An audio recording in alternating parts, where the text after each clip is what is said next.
To celebrate the 10-year anniversary of Final Fantasy XIV, we have gotten a set of new short stories. These are being released post-patch 6.4, so keep that in mind. There may be spoilers for any content before that. This is the second story, Bringer of Shadow, Bringer of Light. North of the central mountain range lay the seat of the Garlean Empire, where snow lay thick upon the earth, hiding its features beneath a nondescript veil of white. A tense silence pervaded the region, as if the land itself knew that its suffering had not ended with the final days. Even in this modest city, more than 400 miles west of the ruinous capital, the people shuffled about with sullen expression.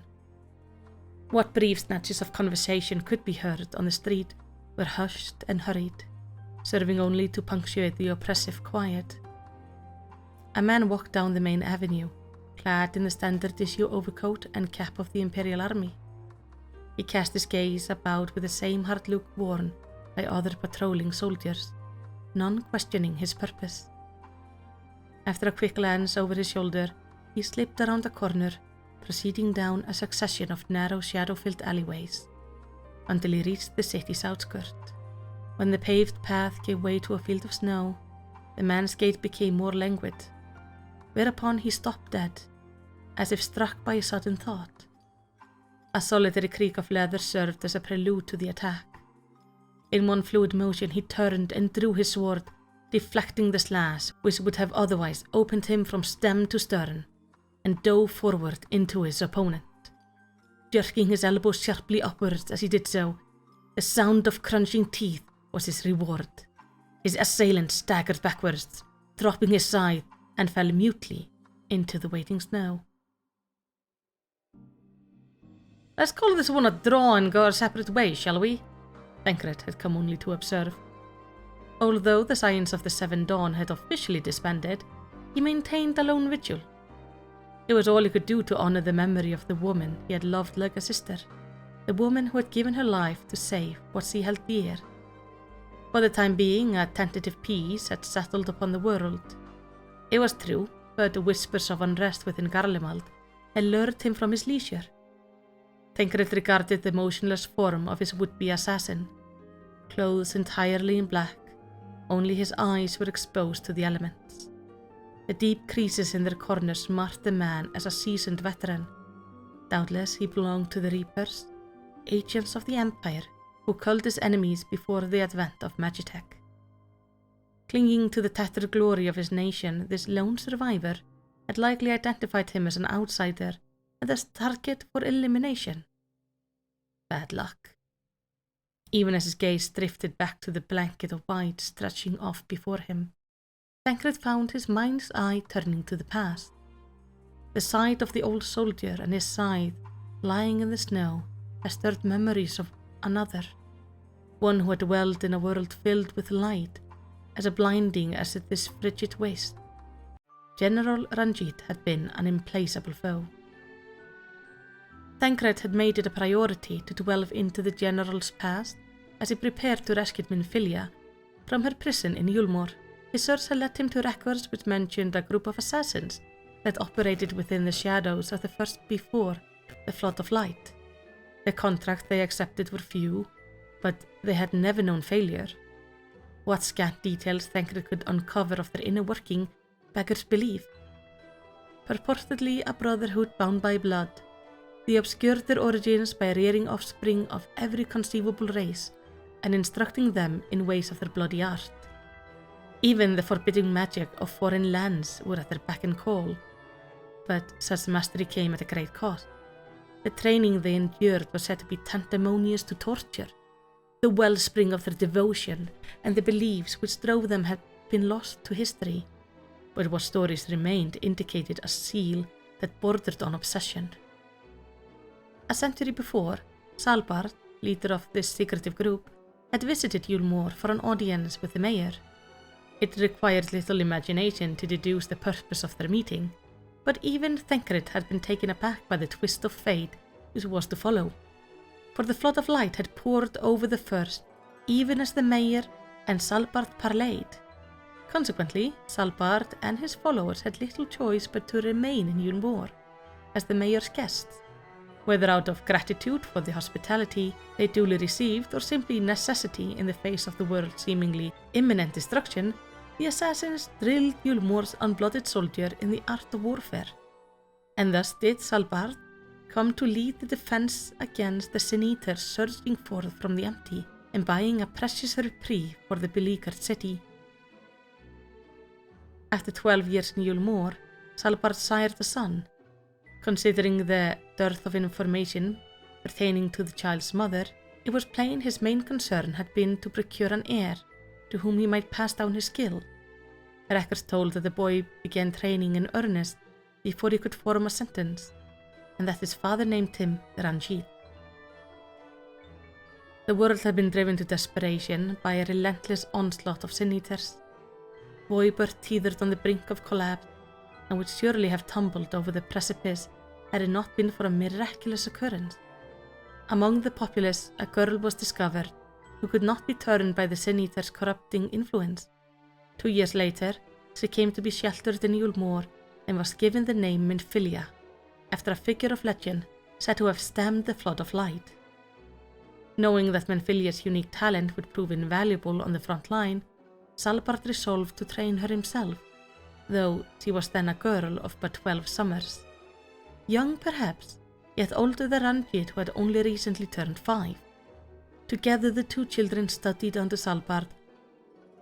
One the world's would-be beacon of hope, and the other the heir to his darkest arts. The path he's followed would ultimately lead them to different destinations, but for now they walked side by side. Whether they viewed each other as friends or rivals, comrades or competitors, was never recorded. Yet one account from the period described Minfilia during her days in Yulmor as a bright and cheerful girl who was taken to life in the city as if she were Yulmoran born and bred. Despite her singular gifts, she remained humble and devoted to her mission, displaying an appetite for training equal to that of her master's firstborn son. In time, Minfilia grew into her role, and after years of secrecy, her existence was revealed to the world. She would, it was announced, take her place in a newly formed elite battalion known as the Sinbound, commanded by Salbard himself, and they would lead Yulmor's counteroffensive. Every drop of blood shed in the battle offered the Sinbound a deeper understanding of their foe, and it was thanks to this hard-earned knowledge that they finally succeeded in tracking down a most elusive quarry. The region's Light Warden, hidden in the Durgar mountain, could they but defeat it, the theory went, all of Kalusia might be liberated. Though the battle that followed was long and brutal, victory came at last when Salbard landed the killing blow. Yet the Sinbound's joy was to prove short-lived, their tears replaced all too soon by cries of horror, for even as the Light Warden perished, the corrupting radiance stored within his body poured forth, engulfing his vanquisher body and soul. The great general let out an inhuman howl before transforming into that which he most despised. It was then that a terrible truth was laid bare. Those who slay a Light Warden were doomed to become one. The Sinbounds had no choice but to retreat. Upon their return to Yulmor, they declared that Salbard had given his life to put down the Light Warden, his heroic sacrifice paving the way to ultimate salvation. A half-truth at best, but one the people could tolerate better than the bitter reality.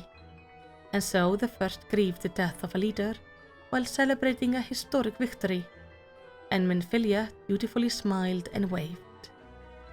Later, far from the public eye, it fell to her to disabuse the realm's leader of their false hope and to propose a solution. If she were the one to slay the Light Warden, then perhaps her natural immunity to the enemy's baleful influence might prevent victory from spelling defeat. And so the Sinbound continued their hunt, with Ranjit, still scarcely more than a boy, assuming his father's command. While it was unclear how far his training as an assassin had progressed, he was every bit as ferocious as his forebearer on the light-drowned battlefield. The loss of a father and teacher did not deter him.